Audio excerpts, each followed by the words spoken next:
قل يا عبادي الذين أسرفوا على أنفسهم لا تقنطوا من رحمة الله وأشهد أن محمدا عبده ورسوله لا نبي بعد أما بعد يا أيها الذين آمنوا اتقوا الله حق تقاته ولا تموتن إلا وأنتم مسلمون يا أيها الناس اتقوا ربكم الذي خلقكم من نفس واحدة وخلق منها زوجها وبث منهما رجالا كثيرا ونساء واتقوا الله الذي تساءلون به والأرحام إن الله كان عليكم رقيبا يا أيها الذين آمنوا اتقوا الله وقولوا قولا سديدا يصلح لكم أعمالكم ويغفر لكم ذنوبكم ومن يطع الله ورسوله فقد فاز فوزا عظيما أما بعد فإن أصدق الحديث كتاب الله وخير الهدي هدي محمد صلى الله عليه وسلم وشر الأمور محدثاتها فإن كل محدثة بدعة وكل بدعة ضلالة. Ikhwatul Islam, saudara kaum muslimin, para tetamu Allah rahimani wa rahimakumullah. Alhamdulillah, Allah Subhanahu wa taala kembali memberikan kesehatan, kesempatan kepada kita bersama sehingga dengannya kita masih bisa duduk di dalam masjid Rasulullah sallallahu alaihi wasallam dalam rangka beribadah kepada Allah Subhanahu wa taala.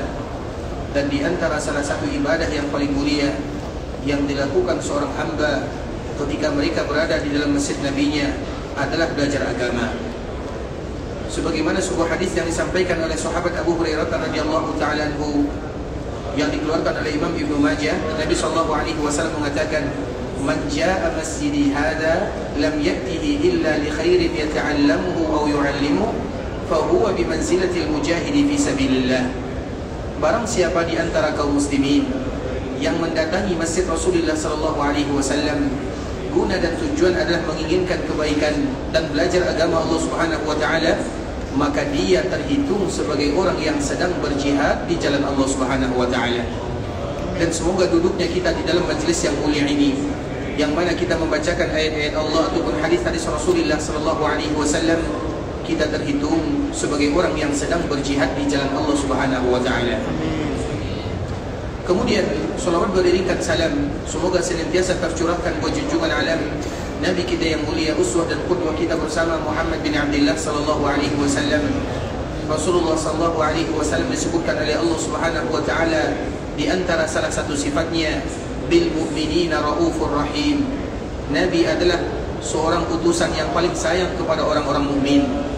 Dan di antara salah satu bentuk kasih sayang Rasulullah sallallahu alaihi wasallam adalah sebuah hadis yang sangat luar biasa. Nabi sallallahu alaihi wasallam mengatakan, likulli nabiyyin da'watun mustajabah. Sesungguhnya setiap para nabi dan para rasul, mereka diberikan jatah oleh Allah Subhanahu wa taala untuk berdoa, kemudian doanya pasti dikabulkan oleh Allah Subhanahu wa taala. Itu janji Allah kepada semua para nabi dan para rasul. Kemudian apa kata Nabi sallallahu alaihi wasallam? Fata'ajjala kullu nabiyyin da'watah. Semua para nabi yang tadi dijanjikan oleh Allah dikabulkan doanya, mereka sudah mengambil doa tersebut dikala mereka hidup dalam kehidupan dunia. Artinya jatahnya sudah diambil. Satu-satunya yang belum mengambil bonus tersebut dari Allah Subhanahu wa taala adalah Rasul kita Muhammad bin Abdullah sallallahu alaihi wasallam. Apa kata Nabi sallallahu alaihi wasallam? Wa inni ikhtaba'tu da'wati wa inni ikhtaba'tu da'wati. Dan aku sengaja menyimpan doa yang tadi dijanjikan oleh Allah untuk dikabulkan di dunia. Aku simpan. Kapan Nabi menyimpannya dan kapan Nabi mengambilnya? Nabi menyimpannya untuk kehidupan yang berikutnya. Kemudian dikala Nabi menyimpan doa tersebut, dan ini merupakan di antara tabungan Nabi yang paling indah dan luar biasa. Apakah tabungan ini untuk Nabi sallallahu alaihi wasallam? Padahal semestinya jatah ini untuk Nabi, tapi Nabi tidak memperuntukkan bagi dirinya. Sehingga Nabi sallallahu alaihi wasallam menyebutkan, wa inni ikhtaba'tu da'wati, dan aku simpan doa tersebut untuk hari berikutnya.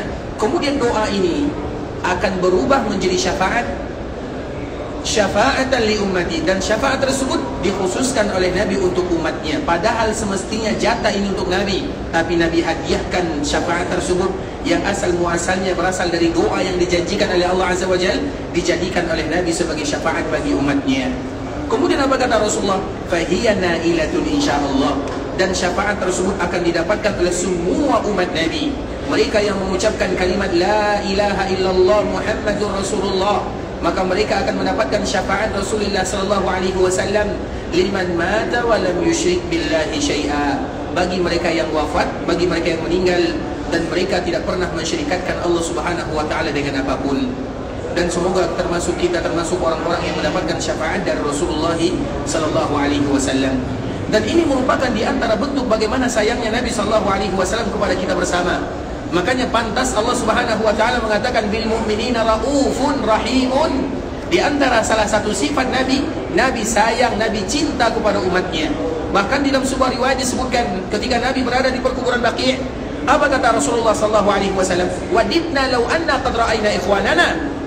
Di antara salah satu yang aku inginkan adalah bagaimana bisa berjumpa dengan saudara-saudaraku. Para sahabat yang ada di sana, mereka pun bertanya, awalasna ikhwana? Ya Rasulullah, kami di sini bukankah saudaramu? Maka apa jawaban Nabi? Antum ashabi, kalian adalah sahabatku. Sedangkan saudaraku, mereka belum lahir, mereka belum ada, mereka tidak melihatku. Walau demikian keadaannya, tapi mereka beriman kepadaku dan mereka mengikutiku dan mereka wafat dalam keadaan iman, maka itulah yang disebut dengan saudara Nabi. Artinya kita adalah saudaranya Rasulullah sallallahu alaihi wasallam yang Nabi ingin berjumpa dengan kita bersama. Maka kalau Nabi ingin berjumpa dengan kita, kita lebih pantas untuk ingin berjumpa dengan Rasulullah sallallahu alaihi wasallam. Dan di antara salah satu cara untuk bisa berjumpa dengan Nabi dalam keadaan bahagia, karena banyak umat yang berjumpa dengan Nabi tapi mereka tidak bahagia. Tapi ada orang yang berjumpa dengan Nabi dalam keadaan bahagia. Di antara salah satu caranya adalah senantiasa memperbanyak salam dan selawat kepada Rasulullah sallallahu alaihi wasallam. Sebagaimana hadis yang selalu kita sampaikan, inna awlan nasi bi yaumil qiyamah aktsaruhum alayya salata. Mereka yang paling pantas terhadap diriku di hari kiamat, bisa jadi paling pantas berjumpa dengan Nabi, paling pantas mendapatkan syafaat dari Nabi, paling pantas dimudahkan urusannya oleh Allah, paling pantas dimasukkan ke dalam surga. Salah satu sifatnya adalah mereka yang selalu mengucapkan salam dan selawat kepada Rasulullah sallallahu alaihi wasallam. Dan dengan itulah ikhwatul Islam, kita harus tahu kalimat yang Allah sampaikan di dalam Al-Quran, ya ayyuhalladzina amanu sallu. Apa arti sallu? Kalau kita mengartikan sallu dengan berselawat, berarti masih salah terjemahan kita. Begitu juga wasallimu. Sallu artinya bukan berselawat, tapi sallu itu artinya adalah banyak mengucapkan salawat. Ada syiddah di dalamnya. Karena setiap kalimat bahasa ada syiddah, artinya syiddah. Syiddah itu dalam bahasa Arab. Kenapa disebut dengan syiddah atau tasydid? Karena penekanan. Kalau berselawat tidak sallu, tapi kalau sallu ada syiddah, ada tasydid di sana, maka artinya adalah banyaklah mengucapkan salawat dan banyaklah mengucapkan salam kepada Rasulullah sallallahu alaihi wasallam. Allahumma salli ala Muhammadin wa ala ahli baitihi wa ala azwajihi wa dhurriyyatihi kama sallaita ala Ibrahim wa ala ali Ibrahim innaka Hamidum Majid. Allahumma barik ala Muhammad wa ala ahli baitihi wa ala azwajihi wa dhurriyyatihi kama barakta ala Ibrahim wa ala ali Ibrahim innaka Hamidum Majid. Ikhwatul Islam, saudara kaum muslimin, para tetamu Allah rahimani wa rahimakumullah. Alhamdulillah, Allah Subhanahu wa taala kembali memberikan kemudahan kepada kita bersama untuk melanjutkan pembahasan kita yang sebelumnya, masih berkaitan dengan ibadah umrah yang akan dilakukan oleh kaum muslimin. Karena rata-rata kita tidaklah melakukan ibadah haji kecuali haji yang dianjurkan oleh Nabi sallallahu alaihi wasallam yang kita kenal dengan haji tamattu'. Dan haji tamattu' itu adalah mereka yang datang ke kota Mekah, kemudian mereka melaksanakan ibadah umrah dengan sempurna. Kemudian nanti baru pada tanggal 8 Zulhijjah mereka kembali mengucapkan talbiyah untuk menunaikan ibadah haji yang mulia. Maka itulah disebut dengan haji tamattu', terpisah antara ibadah umrah dengan ibadah hajinya. Dan ibadah ini merupakan ibadah yang paling mudah di antara ibadah-ibadah yang lainnya. Kemudian kita tahu ikhwatul Islam bahwa ibadah haji dan ibadah umrah ini merupakan di antara salah satu ibadah yang paling mulia nilainya. Salah satu yang menyebutkan kemuliaan ibadah tersebut adalah hadis yang dibawakan oleh Ummul Mukminin Aisyah radhiyallahu taala anha qalat, ya Rasulullah, nara jihad afdal al-amal. Ibunda kita Aisyah, dia merasa cemburu kepada kaum laki-laki. Kenapa dia cemburu? Karena laki-laki diperintahkan oleh Allah Subhanahu wa taala untuk berjihad di jalan Allah, sedangkan perempuan mereka tidak berjihad. Makanya Aisyah mengatakan, ya Rasulullah, tidak ada amalan yang paling mulia yang kami perhatikan kecuali berjihad di jalanmu atau berjihad di jalan Allah Subhanahu wa taala. afala nujahid? Tidakkah engkau perintahkan kami juga ikut berjihad di jalan Allah? Artinya yang bertanya adalah ibunda kita Aisyah mewakili wanita-wanita yang lainnya. Mereka tidak ingin kalah dengan laki-laki. Ketika laki-laki ingin berjihad, kami pun ingin berjihad. Seolah-olah itu yang disampaikan oleh ibunda kita Aisyah radhiyallahu taala anha. Apa jawaban Nabi? Qala la, kalian perempuan tidak berjihad. Artinya berjihad, berjuang melawan musuh Allah azza wajalla. Lakinna afdalul jihad, akan tetapi ketahuilah wahai Aisyah, ada jihad yang lebih utama dibandingkan dengan jihad yang dilakukan oleh kaum laki-laki. Apa dia? Hajjun mabrur, yaitu ibadah haji yang mabrur. Nabi mengatakan di dalam hadis ini, bukan orang berhaji, tapi orang yang berhaji kemudian mereka mendapatkan hajjun mabrur. Karena tidak semua orang yang melaksanakan ibadah haji mereka mendapatkan kata mabrur. Dan sebelumnya kita telah jelaskan di ikhwatul Islam, haji mabrur buktinya bukan di sini. Buktinya nanti dikala kita pulang ke kampung halaman, apakah kita masih semangat beribadah kepada Allah azza wajalla? Ada tidak perubahan dalam diri kita? Kalau seandainya ada perubahan, baru kita mendapatkan yang namanya haji mabrur. Nilai daripada haji mabrur itu bukan sekarang. Nanti dikala kita berada di Madinah, kita semangat beribadah biasa. Karena memang semua orang yang datang ke sini mereka beribadah. Begitu juga dikala kita datang ke Mekah, kemudian kita semangat biasa. Karena semua mereka yang datang ke sana beribadah. Kita tahu Mekah, Madinah, tanah barokah, tanah haram. Tapi kapan baru diketahui orang tersebut hajinya mabrur atau tidak? Nanti dikala dia meninggalkan Mekah, Madinah, dia pulang ke kampung halamannya, maka itulah ujian pertama. Apakah dia masih bisa menjaga sholat 5 waktunya? Apakah dia masih bisa membaca ayat-ayat yang biasa dia baca di tanah haram? Apakah dia masih senantiasa berdoa meminta bermohon kepada Allah? Apakah dia masih semangat untuk beribadah kepada Allah? Itu buktinya haji mabrur. Maka disebut dengan mabrur karena mabrur itu artinya adalah haji yang mendatangkan kebaikan dalam kehidupan. Kalau seandainya Allah berikan kepada kita haji mabrur, ketahuilah itu lebih mulia daripada berjihad di jalan Allah azza wajalla. Keutamaan yang sangat luar biasa sehingga kita ingin mendapatkan haji yang mabrur tersebut. Dan haji kita tahu, kalau seandainya disebutkan oleh Nabi lebih daripada jihad, kita tahu jihad, tidak ada orang yang berjihad kecuali punya persiapan. Sebagaimana kita melaksanakan ibadah haji, tidaklah kita melakukan ibadah ini kecuali juga punya persiapan. Kalau persiapan masalah materi, masalah fisik, jangan ditanya, semuanya dipersiapkan. Bahkan sambal terasi pun tidak lupa. Ya atau tidak? Semuanya. Tapi ada persiapan yang lebih penting daripada itu semua, yaitu persiapan bagaimana kita melaksanakan ibadah haji yang mulia ini. Karena salah satu ibadah yang paling cepat dilupakan oleh kaum muslimin adalah ibadah haji dan ibadah umrah. Cepat lupanya. Kalau salat kita tidak akan pernah lupa bacaannya. Dari awal sampai akhir kita tidak akan pernah lupa, karena siang dan malam kita melakukannya. Kalau ibadah haji atau ibadah umrah, baru tahun kemarin kita haji, tahun ini kita haji lagi, maka kita sudah lupa. Terutama masalah doanya. Karena ibadah haji ini, Fatul Islam, yang paling berat dari ibadah haji apa? Dikala kita melakukan ibadah haji ini, yang paling berat apa? Apa yang paling berat? Yang paling berat itu adalah oleh-olehnya. Haji cuma 6 hari, 7 hari, oleh-olehnya 30 hari. Tapi Fatul Islam, yang paling berat dalam melaksanakan ibadah haji ini adalah kalimat-kalimat yang indah, doa-doa kepada Allah Subhanahu wa taala. Itulah yang paling berat. Iya, tidak diwajibkan, tapi kita tidak ingin pulang ke kampung halaman kecuali ingin membawa pahala yang luar biasa, dan salah satunya adalah masalah doa. Maka di saat itulah ikhwatul Islam, banyak zikir-zikir yang nanti akan kita sampaikan. Karena ibadah haji ini ibadah yang sering dilupakan. Ada sebuah cerita ikhwatul Islam, ada salah seorang ulama yang dia punya kitab berkaitan dengan manasik haji, tapi dia belum pernah menunaikan ibadah haji. Karena memang dulu para ulama ketika mereka mengarang, setiap karangan mereka bukan berarti mereka telah melakukannya. Seperti misalnya Imam An-Nawawi, dia punya karangan atau dia mengarang tentang masalah bab pernikahan. Imam Nawawi tidak pernah menikah, tapi dia lebih ahli dibandingkan dengan orang menikah dalam masalah hukum.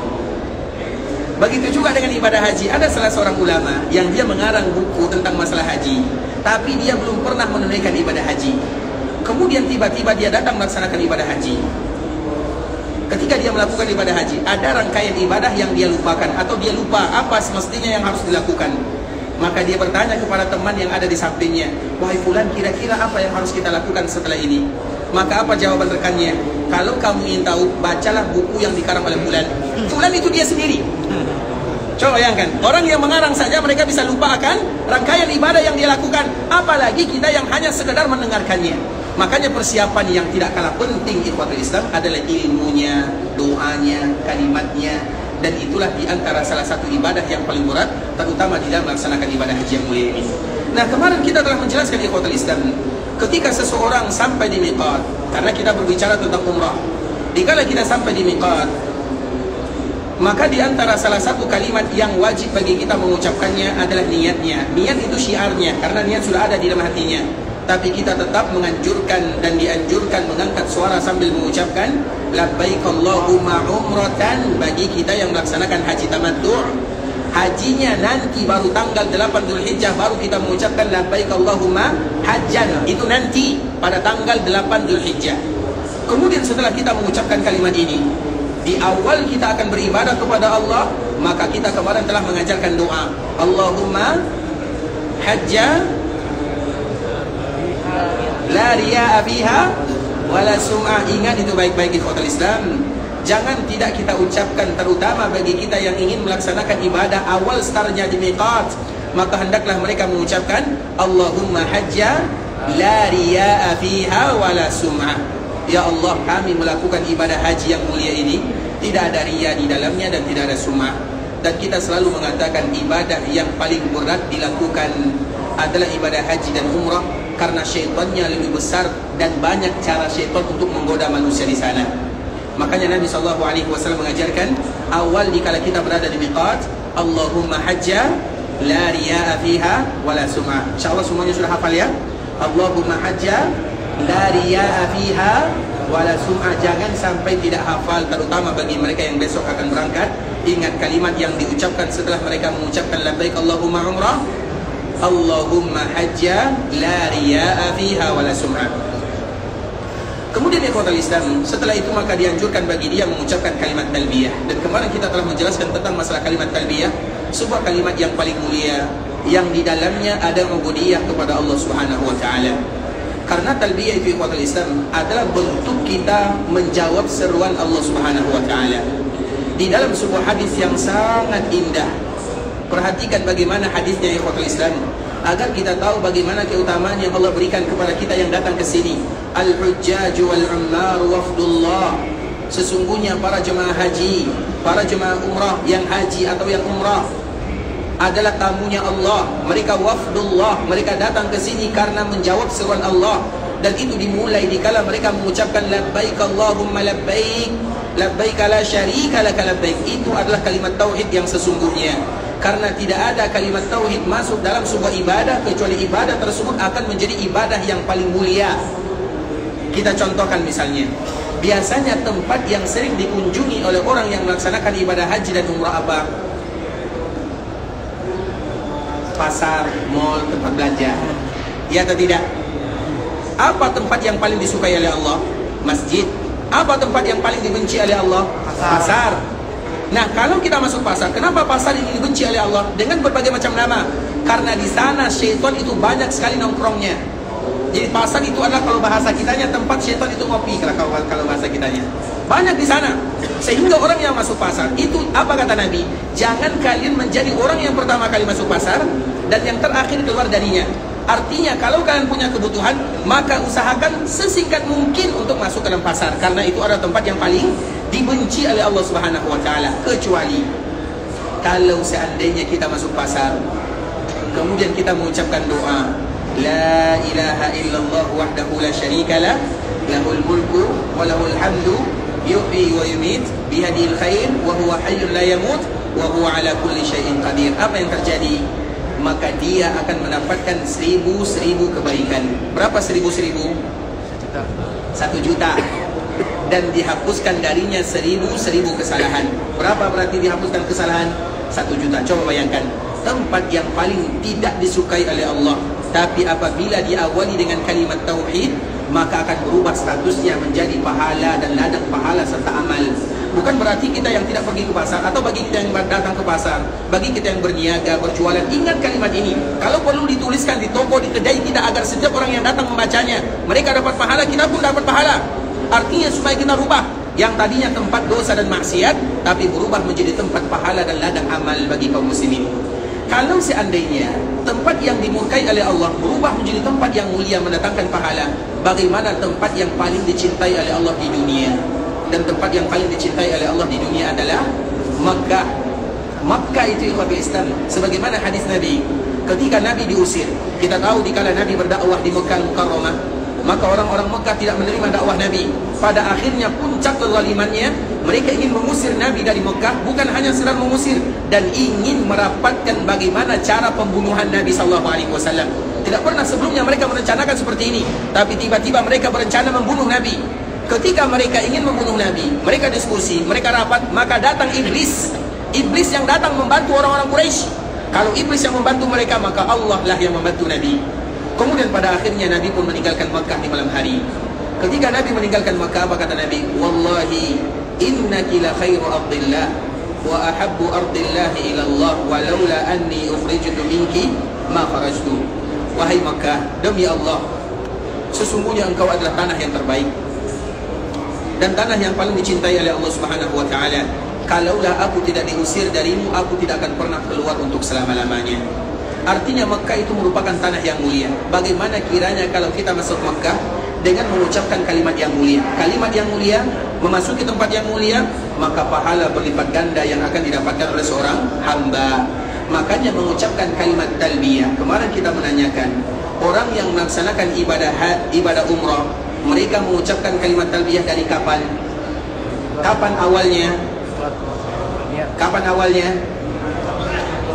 Bukan di miqat. Setelah mereka mengucapkan labbaik Allahumma umratan. Orang berada di miqat banyak. Tapi setelah orang berada di miqat, kemudian mereka ingin melaksanakan ibadah haji dan umrah, maka mereka akan mengawali dengan labbaik Allahumma umratan. Kemudian setelahnya baca doa yang tadi telah kita sampaikan. Kemudian baru kita awali dengan mengucapkan kalimat talbiyah. Kalimat talbiyah bagi mereka yang melaksanakan ibadah umrah diawali setelah mereka mengucapkan labbaik Allahumma umratan, diakhiri. Kapan akhirnya?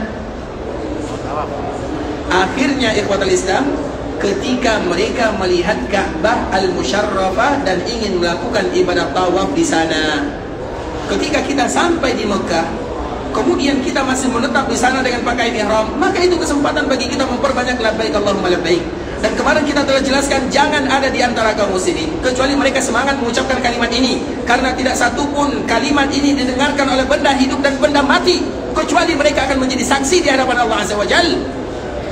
Makanya rugi umat Islam. Kalau kita perhatikan dulu Abdullah bin Umar, ketika dia pergi melaksanakan ibadah umrah atau melaksanakan ibadah haji bersama Nabi, 6 hari 6 malam mereka melakukan perjalanan. Sampai di Mekah hilang suaranya. Kenapa hilang suaranya? Karena begitu semangatnya mereka mengucapkan kalimat labbaik Allahumma labbaik, labbaik la syarika lak labbaik, innal hamda wan ni'mata lak wal mulku la syarika lak. Sehingga orang yang kikir, jamaah haji yang kikir, jamaah haji umrah, jamaah umrah yang kikir adalah mereka yang kikir mengucapkan kalimat ini. Minimal ikhwatul Islam bagi dua. Maksudnya kalau seandainya perjalanan kita 6 jam atau 7 jam, minimal 3 jam kita mengucapkan kalimat ini. InsyaAllah bisa ya? Janji? InsyaAllah semoga Allah mudahkan bagi kita mengucapkan kalimat ini. Ini yang dikatakan oleh Nabi afdalul hajj. Ibadah yang paling mulia dikala seorang hamba melakukan haji dan umrah adalah kalimat ini, kalimat tauhid. Kemudian ikhwatul Islam, ketika seseorang sampai di Mekah, maka dikala sampai di Mekah, orang yang melaksanakan ibadah ihram atau ibadah umrah, yang berihram ikhwatul Islam, kita harus ingat, ihram itu boleh diganti atau tidak? Ihram yang kita pakai boleh diganti atau tidak? Boleh, terkhusus apalagi kalau seandainya ihram kita itu ada najisnya atau kotornya, terlalu kotor misalnya. Boleh tidak bagi mereka yang sampai ke Mekah kemudian nanti mereka mandi dulu? Boleh. Boleh tidak kalau seandainya dikala kita baru sampai di Mekah kemudian kita tidur dulu? Boleh atau tidak? Boleh. Yang satu mengatakan boleh, yang satu tidak boleh. Siapa yang bisa bertanggung jawab? Boleh tidak kita tidur dulu? Betul boleh nih? Siapa yang bisa mengatakan apa alasannya? Ikhwatul Islam, sampai di Mekah, kalau seandainya kita sampai di Mekah kemudian kita tidak langsung melaksanakan ibadah umrah, kita istirahat dulu, kita tidur dulu, tidak menjadi masalah. Hanya saja kita harus tetap menjaga larangan-larangan ihram. Makanya di dalam ibadah umrah, ini poin penting bagi kita bersama.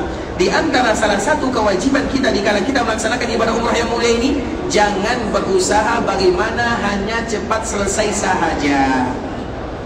Dan itulah ujian kita bersama. Kita kalau sudah melihat orang selesai melaksanakan ibadah umrah, kita tidak tahan menanggalkan pakaian ihram tersebut. Dan ini kenapa kita mengatakan yang demikian, terkhusus bagi kita yang mungkin ada hajat dan ada halangan. Bagi kita yang tua, bagi kita yang mungkin tidak lagi bisa berjalan kaki, bagi kita yang harus pakai menggunakan kursi roda, semoga Allah mudahkan mereka semuanya. Maka biarkan saudara-saudara kita dulu mereka menyempurnakan ibadah umrahnya, kemudian nanti kita baru melaksanakannya. Bisa dipahami? Artinya jangan kita harus bersama rombongan. Kalau bisa bersama rombongan, alhamdulillah. Kalau seandainya tidak, karena ikhwatul Islam, orang yang tawaf berjalan kaki dengan mereka yang tawaf menggunakan kendaraan, itu berbeza lokasinya. Karena jika kita tawaf menggunakan kendaraan, boleh atau tidak? Boleh. Menggunakan sekarang apa namanya, skuter ya? Ya. Boleh atau tidak? Boleh. Kenapa boleh? Nah, Rasul dulu Karena Nabi dulu pernah tawaf menggunakan ontanya. ya. Artinya ikhwatul Islam tidak menjadi masalah. Mau sehat mau sakit silakan, tidak menjadi masalah. Tapi tentunya pahalanya berbeza. Mereka yang paling sulit melaksanakan ibadah umrah dan ibadah haji, maka semakin besar pula pahala yang akan mereka dapatkan. Dari situlah kaidah yang disebutkan oleh para ulama, al-ajru biqadril masyaqqah. Sesungguhnya pahala itu akan diterima oleh seorang hamba sesuai dengan kadar kesulitan dia beribadah. Artinya semakin sulit dia beribadah, ingat, semakin besar pahalanya. Terkhusus bagi saudara-saudara kita, bapak kita, ayah kita yang sudah tua, itu sulit sekali ibadah Islam. Tapi ketahuilah, mereka dikala beribadah kepada Allah Azza wa Jalla, pahalanya tidak akan sama. Hanya saja yang dibutuhkan adalah kesabaran. Karena nanti orang yang berjalan kaki dengan yang menggunakan kereta atau menggunakan alat atau menggunakan kursi roda, mereka tidak sama lokasinya. Bisa jadi mereka terakhir atau mereka bisa rombongan. Ketahuilah, kalau kita sampai di Mekah, kalau kita langsung melaksanakan ibadah umrah, silahkan. Kalau kita tidur dulu 1 hari 2 hari juga tidak menjadi masalah, selama kita masih bisa menjaga larangan-larangan ihramnya. Begitu juga dengan wanita yang datang bulan. Ketahuilah ikhwatul Islam, bagi kita yang memiliki keluarga, kemudian keesokan hari kita akan melaksanakan ibadah umrah, tiba-tiba datang bulannya, maka dia tetap melakukan semua yang dilakukan oleh para jemaah. Sampai di miqat dia tetap berniat, sampai di miqat dia tetap menggunakan semuanya, dia tetap berdoa. Yang dilarang itu jangan masuk ke dalam masjid haram sampai dia bersuci. Bisa dipahami? Semuanya, siapapun yang berhalangan dari keluarga kita, dari wanita-wanita kaum muslimin, ketika mereka sampai di Mekah melaksanakan ibadah umrah, mereka berhalangan, maka silakan mereka duduk 1 hari, 2 hari, 3 hari, 4 hari, 5 hari, bahkan 6 hari. Mereka duduk di hotelnya dan mereka tidak melaksanakan ibadah umrahnya. Kenapa demikian? Karena memang dilarang dalam agama. Bisa dipahami? Artinya kalau seandainya wanita yang haid boleh mengundurnya, maka yang lain juga tidak menjadi masalah. Tapi tentunya mensegerakan lebih Baik. utama. Kita berbicara tentang keadaan, karena dikala kita melaksanakan ibadah umrah sekarang, itu berbeza dari bulan-bulan yang lainnya. Kadang kemacetan yang begitu sangat luar biasa, kemudian jemaah yang begitu banyak ikhwatul Islam.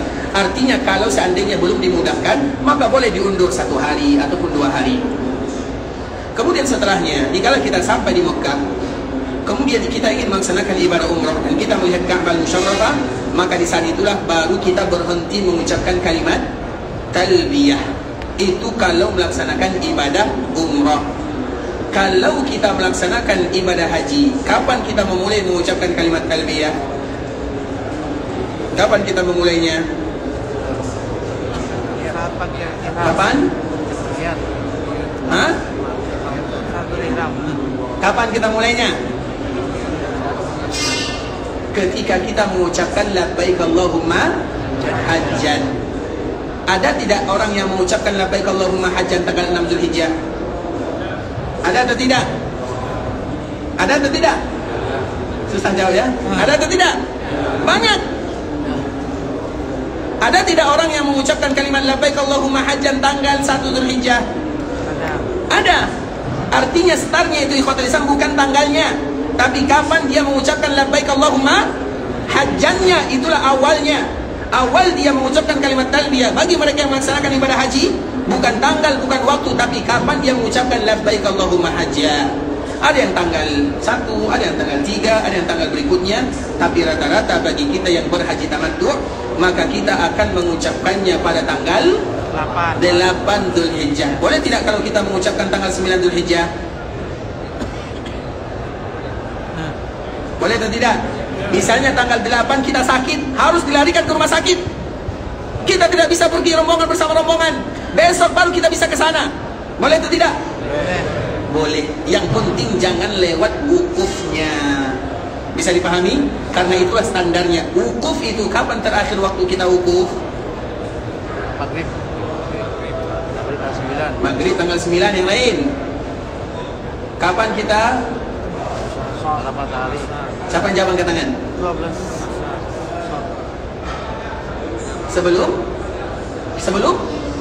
Sebelum subuh pada tanggal 10 Dzulhijjah. Apa alasannya? Ikhwatul Islam, perhatikan baik-baik karena terlalu jauh ya. Masya Allah jawabannya, barakallahu fiik, syakarallahu lakum alal musyarakah. Tapi ikhwatul Islam, wukuf itu terakhir waktunya adalah sebelum masuknya waktu subuh pada tanggal berikutnya, yaitu 10 Dzulhijjah. Kalau ada di antara saudara kita yang sakit, tanggal 9-nya dia tidak bisa berwukuf, dan baru dia bisa berwukuf jam 3 malam misalnya, atau jam 2 malam, walaupun 1 menit, kemudian dia berada di sana, maka dia sudah terhitung melaksanakan ibadah haji. Tapi kalau lewat azan subuhnya, maka dia tidak lagi melaksanakan ibadah haji, ulang lagi pada tahun berikutnya kalau bisa. Jelas sampai di sini ya? Artinya ikhwatul Islam, berarti kapan dia mengucapkan labbaik Allahumma hajjah, di saat itulah dia mengucapkan kalimat talbiyah. Dan akhirnya kapan? Akhir kita mengucapkan kalimat talbiyah bagi mereka yang melaksanakan ibadah haji ketika dia melontar jamarat Aqabah. Kita tahu jamarat Aqabah? Jamarat Aqabah ada sebuah tempat yang namanya Aqabah. Dan Aqabah itu ada 2. Yang pertama Aqabah yang ada di Taif, itu juga disebut dengan Aqabah. Yang kedua Aqabah yang ada di Mina, dan itulah batasan antara Mina dengan Mekah, disebut dengan Aqabah. Dan disitulah terkenal perjanjian Aqabah antara Nabi SAW dengan penduduk Madinah. Artinya, dikala kita melontar jamarat Aqabah, kalau kita selesai melontarnya, maka boleh bagi kita, atau pada waktu itu selesai bagi kita mengucapkan kalimat labbaik Allahumma labbaik, labbaik la syarika lak, labbaik. Jelas? Nah, biasanya orang melontar jamarat Aqabah itu kapan? Pada tanggal 10 Dzulhijjah. Kapan awal waktunya? Setelah duha atau setelah salat syuruk. Kapan akhirnya? Sebelum subuh pada hari berikutnya. Bisa dipahami? Karena pada tanggal 10 ini ikhwatul Islam dia ajaib. Kenapa ajaib? Tanggal 10 ini bebas bagi kita melakukan apapun. Misalnya pada tanggal 10 Hijriah, boleh tidak kita bercukur, membotakkan rambut dulu baru kita tawaf? Boleh atau tidak? Boleh atau tidak? Betul, boleh. Boleh tidak kita sa'i dulu baru tawaf? Boleh. Boleh atau tidak? Boleh. Itulah keunggulan pada tanggal 10 Dzulhijjah.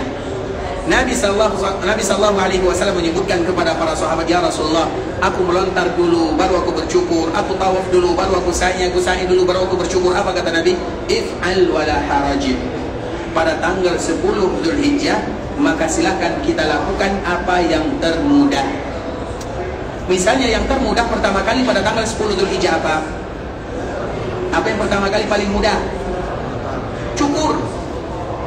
Makanya pada tanggal 10 ketika masuk waktu duha, cukur rambut selesai. Kemudian nanti baru kita melontar jamarat. Bisa dipahami? Tidak mesti melontar jamarat dulu baru kita bercukur. Paham atau tidak? Artinya diberikan kebebasan, walaupun susunannya adalah ranhat, ramyu melontar, nahar yaitu menyembelih dam, halak mencukur, kemudian tawaf ziarah atau yang kita kenal dengan tawaf ifadah. Jelas ya? Nanti insya Allah akan kita kembali memperjelaskan di ikhwatul Islam bagaimana kedudukan bagi kita yang berada pada tanggal 10 Dzulhijjah. Terlepas daripada itu semua, awal daripada kita mengucapkan kalimat talbiyah bagi mereka yang melaksanakan ibadah haji adalah dikala kita mengucapkan kalimat labbaik Allahumma hajjah. Akhirnya dikala mereka melontar jamarat Aqabah, yaitu satu-satunya jamarat Aqabah, jamarat besar namanya. Karena ada jamarat kecil, ada jamarat pertengahan, ada jamarat besar atau yang dikenal dengan jamarat aqabah. Kemudian ikhwatul Islam, itu bagi mereka yang haji. Sedangkan umrah, awal atau terakhir dia mengucapkan kalimat talbiyah dikala dia ingin tawaf. Kemudian ketika kita sampai di Mekah, maka dianjurkan bagi kita yang pertama kali adalah tawaf. Dan dikala kita tawaf ikhwatul Islam, kemarin kita menyebutkan di antara sunnah tawaf yang pertama adalah membuka lengan yang bagian kanan. Dan itu adalah bagian sunnah Nabi, hanya dilakukan dikala tawaf sahaja.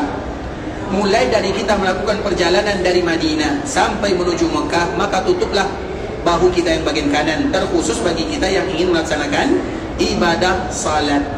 Karena membuka lengan yang bagian kanan itu hanya dilakukan dikala seorang muslim melakukan tawaf sahaja. Kemudian setelah mereka tawaf, mereka akan salat 2 rakaat di belakang makam. Dikala mereka salat kembali tutup, dan dikala mereka sa'i kembali ditutup. Karena sunnahnya hanya dikala kita melakukan tawaf saja. Karena ada 2 sunnah yang tidak terpisahkan antara satu dengan yang lainnya.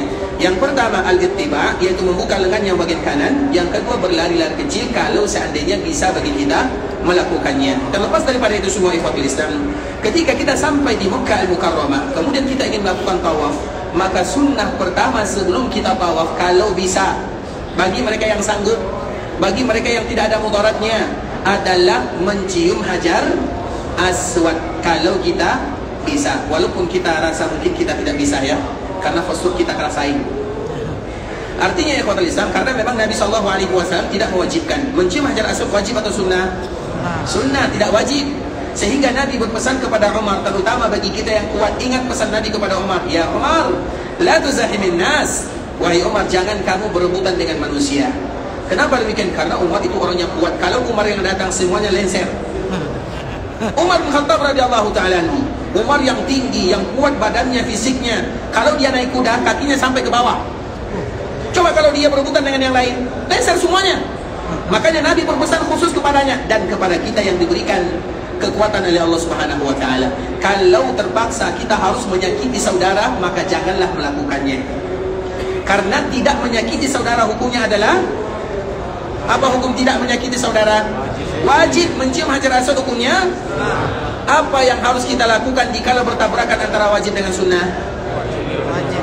Harus kita dahulukan yang wajib. Seperti misalnya kita masuk ke Masjid Nabawi, kemudian dikala kita masuk ke Masjid Nabawi, kita ingin salat sunat, Allahu Akbar, baru kita selesai membaca Al-Fatihah, tiba-tiba muazzinnya kumandang iqamat. Ketika dia iqamat, apa yang harus kita lakukan? Sempurnakan salat atau selesaikan salat sunat? Selesaikan sholat sunat, karena tidak ada yang namanya sunat apabila bertentangan dengan wajib. Yang wajib tetap wajib dan yang wajib harus didahulukan. Jelas ya? Begitu juga dengan hajar aswad. Kalau seandainya Allah mudahkan, alhamdulillah. Kalau tidak dimudahkan, maka ada alternatif yang lainnya. Karena hajar aswad itu ikhwatul Islam, kita harus tahu, hajar aswad namanya adalah hajar abyad. Hajar abyad itu artinya batu yang berwarna putih. Karena dikala Allah menurunkan batu ini dari surga, maka warnanya lebih putih daripada salju. Dan batu itu adalah batu yang berasal dari surga dan akan kembali ke surga.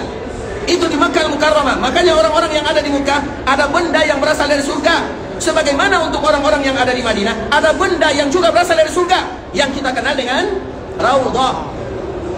Raudhatun min riyadil jannah. Nabi menyebutkan, kita ulang lagi ikhwatul Islam, ma baina baiti wa mimbari raudhatun min riyadil jannah. Antara rumahku dan mimbarku adalah taman di antara taman surga. Kenapa disebut dengan taman surga? Kita ulang agar kita semangat. Yang pertama disebut dengan taman surga karena siapapun yang beribadah di dalamnya dengan ibadah apapun, maka seolah-olah ibadah tersebut bisa mengantarkan dia ke dalam surga yang sesungguhnya. Dan itulah harapan kita bersama. Makanya kita rela antrian berjam-jam, walaupun hanya 10 menit, antrian yang 4 jam tidak menjadi masalah. Karena apabila kita bisa beribadah di sana, seolah-olah ibadah inilah yang memudahkan kita masuk ke dalam surga Allah Subhanahu wa ta'ala. Yang kedua, orang yang datang ke Raudhah, maka dia akan merasakan ketenangan, kenyamanan. Sebaliknya mereka yang tidak dimudahkan masuk ke Raudhah, bagaimana keadaannya? Dia datang ke Madinah, tapi tidak ada jadwalnya ke Raudhah. Apa yang terjadi? Paling tidak nanti dia akan ganti travel atau ganti yang bergasi lah. Bisa?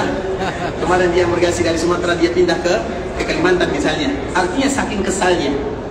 Padahal itu bukan wajib. Karena apabila kita bisa beribadah di sana, seolah-olah kita nyaman, tenang, selesai. Ada sesuatu, atau setelah kita selesaikan sesuatu yang sangat penting dalam kita berjalan ke kota Madinah.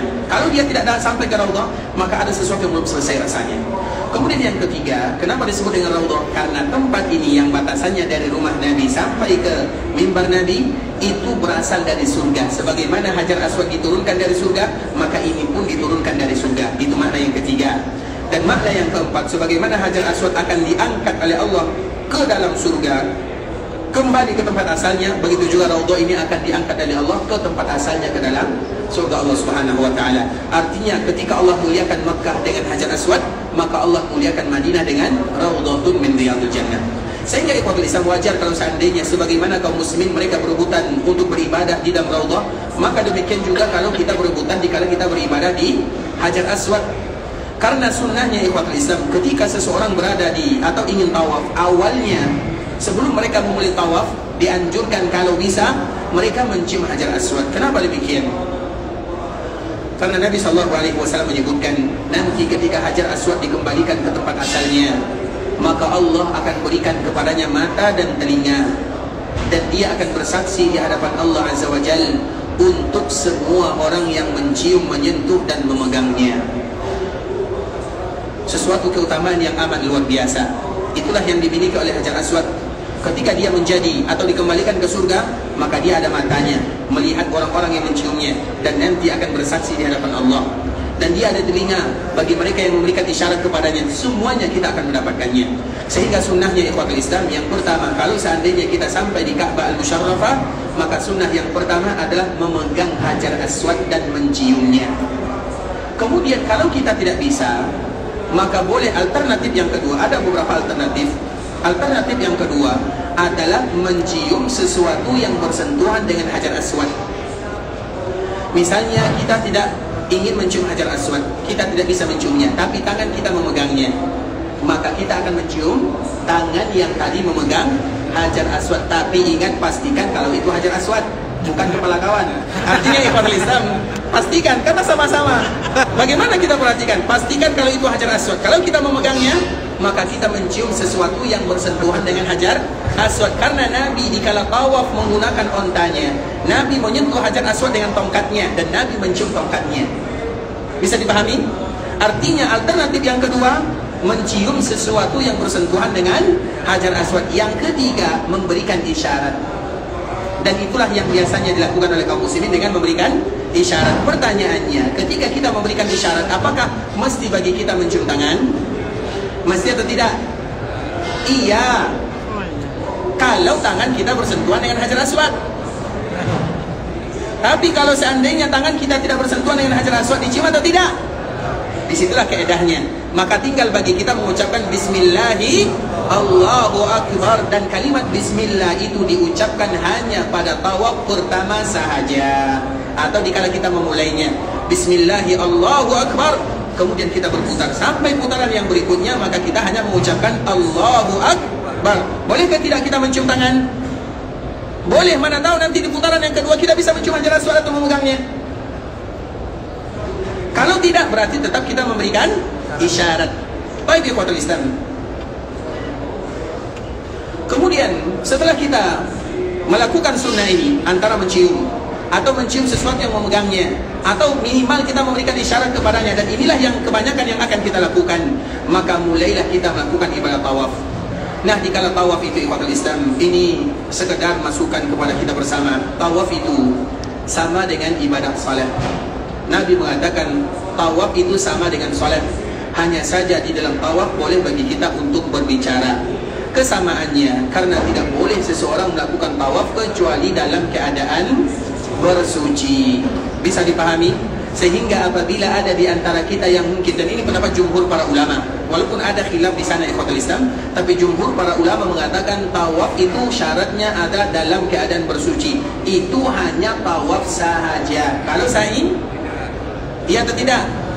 Tidak diwajibkan, walaupun dianjurkan. Tapi kalau seandainya batal, maka tidak berpengaruh. Sa'i kita tetap sah. Tapi kalau tawaf, maka wajib dalam keadaan bersuci. Sehingga kita harus menghilangkan atau berupaya untuk mempersiapkan hal-hal yang bisa nanti membuat kita tetap dalam keadaan suci. kita yang terbiasa misalnya, terbiasa buang angin misalnya, maka kita siapkan air di dalam tas kita. Misalnya kita apa namanya? Spray dipersiapkan di sana. Karena wudhu itu tidak mesti mengalir, yang penting basah saja. Kemudian nanti kita bersihkan wajah, kemudian tangan, kemudian kepala, kemudian kaki, selesai, mudah sekali. Agar nanti kita tidak repot untuk keluar kembali. Karena kalau kita keluar itu sulit sekali ikhwatul Islam. Nanti kawan kemana, kita kemana. Kemudian ikhwatul Islam, apalagi yang membatalkan wudhu? Bersentuhan laki-laki dan perempuan batal wudhu atau tidak? Bersentuhan laki-laki dan perempuan batal wudhu atau tidak? Ikhwatul Islam, ingat baik-baik, tidak boleh bagi kita mengatakan tidak, tidak boleh juga bagi kita mengatakan iya. Bisa dipahami? Karena para ulama dikala mereka membahas ini, mereka berdalil dengan dalil yang sama, tapi qiraatnya berbeza. Apa dalilnya? Aula mastumun nisa. Pendapat para ulama yang pertama, bagi mereka yang menyentuh perempuan, menyentuh di sini artinya antara hubungan laki-laki dan perempuan, itu makna bersentuhan, bukan hanya sekedar memegang. Kenapa demikian? Dulu ada salah seorang sahabat yang bernama Urwah. Hadis ini diriwayatkan dari Urwah. Urwah ini ayahnya adalah Zubair. Zubair ini adalah suaminya Asma. Asma ini adalah anaknya Abu Bakar As-Siddiq. Pertanyaannya, apa hubungan Urwah dengan Aisyah? Siapa pertama kali jawab? Kita ulang lagi. Fokus. Hadis ini agar kita tahu siapa yang meriwayatkannya dan dari mana jalurnya. Hadis ini diriwayatkan dari Urwah. Urwah ini ayahnya Zubair. Zubair ini adalah suami daripada Asma. Asma ini adalah putrinya Abu Bakar. Apa hubungan Aisyah dengan Urwah? Dia pertama kali jawab ya. Masya Allah, silakan. Masya Allah. Barakallahu fiik. Allah yahfadzakum. Yang kuning atau yang Mekah atau Madinah? Masya Allah. Ya mau gimana lagi dua-duanya ya. Masya Allah. Barakallahu fiik. Allah yahfadzakum. Masya Allah. Wa'iyyakum barakallahu fiikum. Baik kata Islam. Berarti Urwah dengan Aisyah hubungannya adalah keponakan. Keponakan itu mahram atau tidak? Mahram atau tidak? Mahram. Keponakan, anak daripada saudari, mahram bagi kita. Karena apabila kita memiliki ibu dan ibu kita punya saudari, saudari ibu kita sama dengan ibu kita. Bisa dipahami? Saudari dari ibu kita sama dengan ibu kita, statusnya sama. Makanya tidak boleh bagi kita durhaka kepada bibi, saudara, saudari ayah atau saudari ibu. Durhaka kita kepada mereka sama kita durhaka kepada ibu kita sendiri. Kemudian ikhwatul Islam, hadis ini diriwayatkan dari Urwah. Apa kata Urwah? Aisyah mengatakan kepadanya, dulu Nabi SAW dikala ingin salat, dan kita tahu di Masjid Nabawi itu hanya ada 3 pintu saja. Satu namanya pintu Atika atau Babur Rahmah. Kalau kita lurus di sini, kemudian kita menghadap kiri, ada namanya Babur Rahmah. Kemudian bagian depan, kemudian bagian samping. Dan bagian samping itu namanya adalah Babu Jibril, pintu Jibril. Disebut dengan Babu Jibril, nanti kita lihat, karena di sanalah Nabi selalu berjumpa dengan malaikat Jibril untuk menerima wahyu. Artinya tidak jauh dari Masjid Nabawi, dan disitulah Nabi masuk. Nah, setiap kali Nabi masuk, berarti dikala Nabi berada di rumah Aisyah, maka rumah Aisyah dengan Masjid Nabawi itu tidak ada jaraknya. Nah, Aisyah, kita tahu Aisyah itu orang yang paling disayangi oleh Nabi. Banyak candaan Aisyah dengan Nabi SAW. Dan di antara salah satu candaannya, setiap kali Nabi ingin keluar melaksanakan ibadah salat, maka Aisyah tidak membiarkan Nabi keluar begitu saja. Kemudian dikala Nabi ingin keluar, Aisyah menghalanginya. Sebagaimana suami dan istri. Karena orang yang paling romantis adalah Rasulullah SAW. Kalau kita ingin bahagia dalam rumah tangga, maka contohlah manusia yang paling berbahagia, yaitu Rasulullah SAW. Coba bayangkan Aisyah, coba bayangkan kita ingin salat, kemudian Aisyah melarangnya atau menghalanginya, bermain, bercanda. Kemudian apa yang dilakukan oleh Nabi?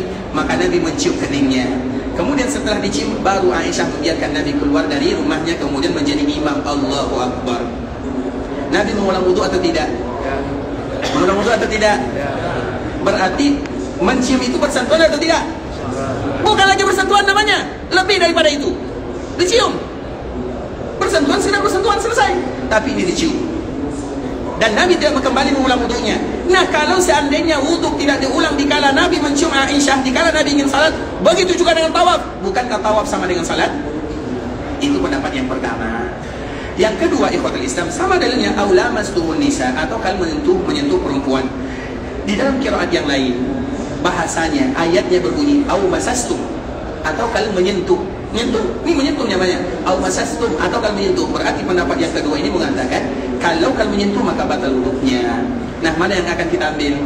Pertama. Yang pertama atau yang kedua? Pertama. Yang pertama atau kedua? Pertama. Kita tidak bisa memaksakan yang mengambil pertama, silakan. Yang mengambil kedua juga silakan, tapi tanggung resikonya. Terutama jika nanti mereka tawaf, karena kalau tidak menyentuh maka dia yang akan disentuh. Bisa dipahami? Dan insya Allah tawafnya tidak lama, mungkin 6 atau 7 jam selesai. Karena bagaimana kita tidak bersentuhan, bercampur semuanya, bagaimana kita memisahkan diri di sana? Kita sudah seperti ini, tiba-tiba ada orang dari belakang dipegangnya punggung kita, bersentuhan. Artinya ikhwatul Islam, kita tidak memaksakan. Mau yang pertama, mau yang kedua silahkan, bisa dipahami. Tapi setiap pendapat itu ada konsekuensi dan tanggung jawabnya. Bagi yang pertama hanya saja kami lebih menganjurkan untuk menerima pendapat yang pertama. Dan pendapat pertama ini adalah pendapat jumhur para ulama. Dan itu lebih mudah bagi kita, terutama bagi kita yang haji. Kalaupun kita ingin mengambil pendapat yang kedua, seperti mazhab Imam Syafi'i, juga tidak menjadi masalah. Silahkan, tapi tentu kita bertanggung jawab terhadap pendapat yang kita pegang, apalagi nanti dikala kita tawaf dan juga ibadah-ibadah yang lainnya. Insya Allah paham sampai di sini ya. Kalau sudah paham berarti kita cukupkan sampai di sini. Insya Allah besok kita akan kembali menyambungnya, karena ada beberapa pertanyaan ikhwatul Islam yang semoga Allah Subhanahu Wa Taala mudahkan bagi kita untuk menjawabnya. Ikhwatul Islam, saudara kaum muslimin, di antara salah satu pertanyaannya, apa yang harus dilakukan jika melakukan ihram di Jeddah karena tidak tahu, dan kejadiannya 5 tahun yang silam. Kemarin kita telah menyebutkan ikhwatul Islam, Jeddah itu miqat atau tidak? Miqat atau tidak? Iya, bagi mereka yang berasal dari benua Afrika. Kita berasal dari benua mana? Kalau ingin jadikan Jeddah miqat berarti kita pindah benua dulu. Tidak menjadi masalah, karena hunna lahunna wa liman ata ilaihin. Bukankah itu hadis Nabi SAW? Artinya menjadikan miqat itu ikhwatul Islam tidak menjadi masalah. Tapi kita dari mana? Permasalahannya dari mana? Makanya sekarang kita sebenarnya miqat kita, kalau kita pergi ke Mekah, di mana miqat kita? Ya Lamlam namanya. Tapi karena kita pergi dulu ke Madinah, walaupun kita turun di Jeddah, dikala pramugari pilotnya mengatakan, Bapak Ibu kita sampai dengan miqat, apakah kita menukar pakaian? Bagi kita yang pertama kali ingin datang ke Madinah? Tidak. Karena kalau kita ingin datang ke Madinah, maka miqat kita sudah berubah menjadi miqatnya penduduk Madinah. Begitu juga dengan Jeddah. Kalau seandainya kita pergi ke benua sana, maka boleh dijadikan miqat. Tapi karena kita tidak ke sana, maka bukan itu miqatnya. Kalau sudah terlanjur bagaimana? Yang sudah terlanjur ikhwatul Islam, dan kita tidak memungkiri memang terjadi perbedaan para ulama, tapi kami karena di dalam keedah beribadah kita akan mencari yang terbaik di antara yang baik. Semuanya baik, tapi kita mencari yang terbaik karena ini ibadah yang akan kita hadiahkan kepada Allah Azza wa Jalla, dan kita tidak ingin beribadah kecuali dengan ibadah yang terbaik agar diterima oleh Allah Azza wa Jalla. Makanya kalau kita membahas tentang masalah khilaf, banyak sekali khilafnya. Terlepas daripada masalah khilaf, kita tidak ingin masalah khilaf. Kita ingin mencari yang terbaik di antara yang baik. Seperti yang kemarin kita telah jelaskan masalah menyembelih. Semuanya khilaf tidak menjadi masalah. Yang melakukan pertama, yang kedua juga tidak mengapa. Tapi kita ingin melakukan yang terbaik untuk Allah Azza wa Jalla. Kita ingin tidak ada was-was dalam hati. Maka itulah kaidah yang keluar dari ulama, al-khuruju minal khilafi aula. Ketika kita keluar dari perbedaan para ulama, itu yang harus kita cari. Jangan kita termasuk ke dalam yang diperbedakan oleh para ulama. Kita keluar, karena ulama tidak berbeza kecuali setelah mereka sepakat sebelumnya. Begitu juga dengan miqat. Kalau seandainya terlanjur ikhwatul Islam, maka alhamdulillah masih ada caranya. Dan di antara salah satu caranya bagi yang mengatakan itu bukan miqat adalah dengan membayar dam. Orang yang meninggalkan kewajiban, maka boleh mereka dengan dam atau boleh mereka dengan puasa. Tapi kalau orang-orang yang melakukan larangan, maka boleh bagi mereka bayar dam, boleh bagi mereka berpuasa, boleh bagi mereka bersedekah. Itu perbezaannya. Paham ya? Insya Allah nanti akan kita kembali mengulangnya. Artinya demikianlah jawabannya. Sehingga kalau kita ingin mencari kehati-hatian, maka sembelihlah dam. Dan dam tidak boleh disembelih kecuali di tanah haram Makkah. Mana tanah haram yang ada di Makkah? Yang pertama Makkah, yang kedua Mina, yang ketiga Musdalifah. Arafah Makkah haram atau tidak? Tidak. Arafah bukan bagian daripada tanah haram. Kemudian ikhwatul Islam, pertanyaan yang berikutnya,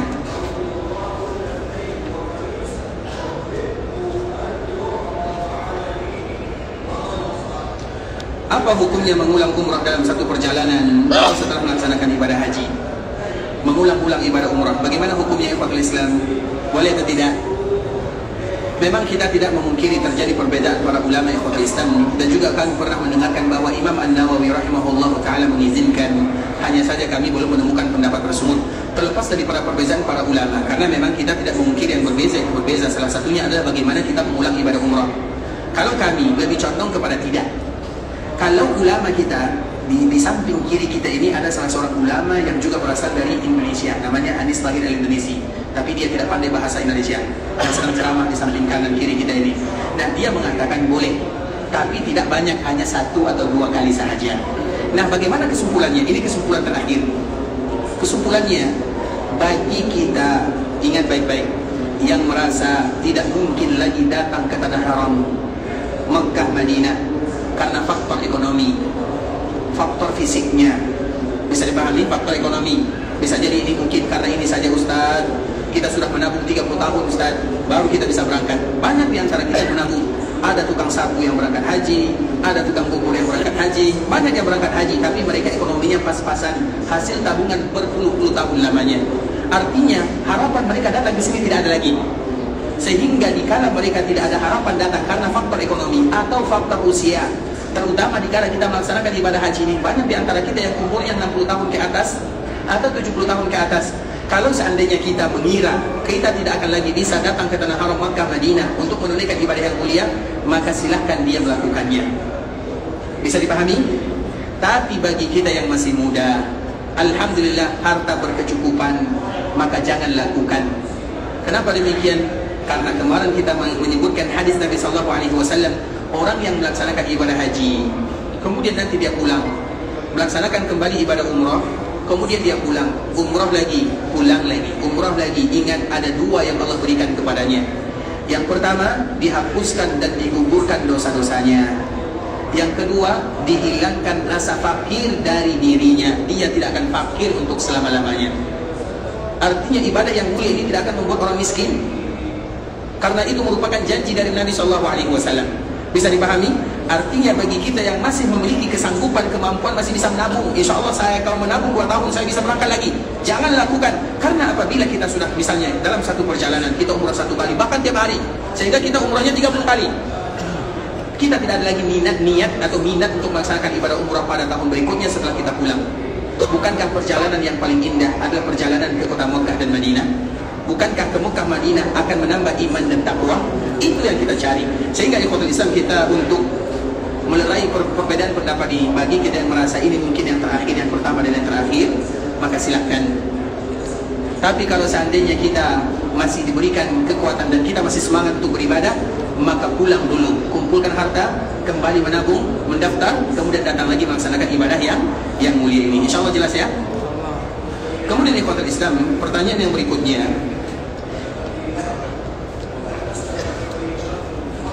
bagi mereka yang menggunakan visa ziarah atau visa bisnis, kemarin kita telah jawab ya, visa bisnis apa hukumnya melaksanakan ibadah haji.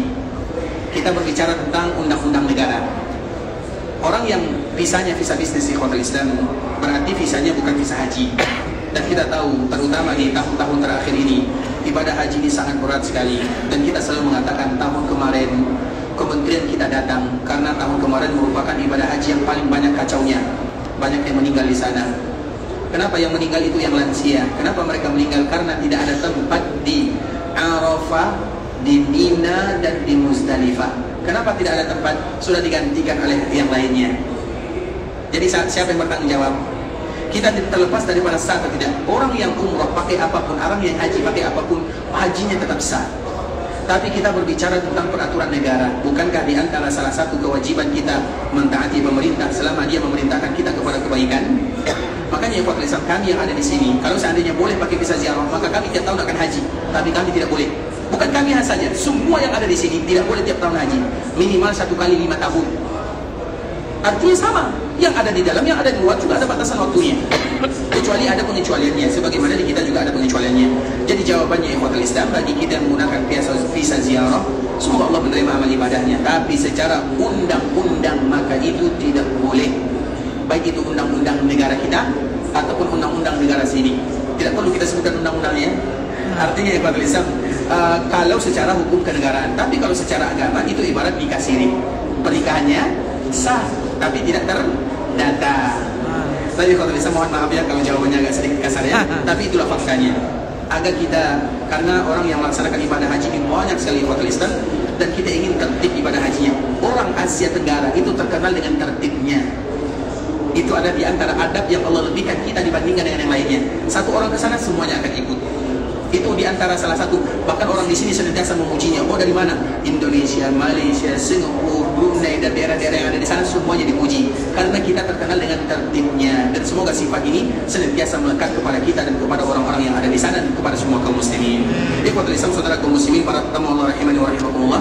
Sampai di sini pembahasan yang bisa kita jelaskan. Yang benar dari Allah Azza wa Jalla, yang salah sudah pasti dari diri kami pribadi, karena kurangnya ilmu kami, karena kebodohan dan karena kejahilan kami. Kami mohon dimaafkan kalau ada kata-kata yang salah, kalimat-kalimat yang kurang tepat, atau sesuatu yang salah kami dalam menyampaikannya. Dan kita berharap kepada Allah agar Allah ampunkan dosa kita bersama, dosa orang tua kita, keluarga kita, saudara-saudari kita, dan seluruh kaum muslimin. Kalau ada di antara kita yang ingin pergi melaksanakan ibadah umrah, semoga Allah jadikan umrahnya adalah umrah yang mabrurah. Kemudian kalau ada di antara kita yang ingin melaksanakan ibadah haji, semoga hajinya dijadikan hajjan mabrurah, wa sa'yan mashkura, wa dhanban maghfura, dan dimudahkan kita serta diberikan kesehatan keberkahan dalam ibadah yang mulia ini. Kita tutup dengan doa kafaratul majlis. Subhanallah wa bihamdika asyhadu an la ilaha illa anta astaghfiruka wa atubu ilaik. Wa sallallahu wa sallam ala nabiyyina wa habibina wa khalilina wa sayyidina Muhammadin wa ala alihi wa sahbihi wa sallam tasliman katsiran. Assalamualaikum warahmatullahi wabarakatuh. Waalaikumsalam warahmatullahi wabarakatuh.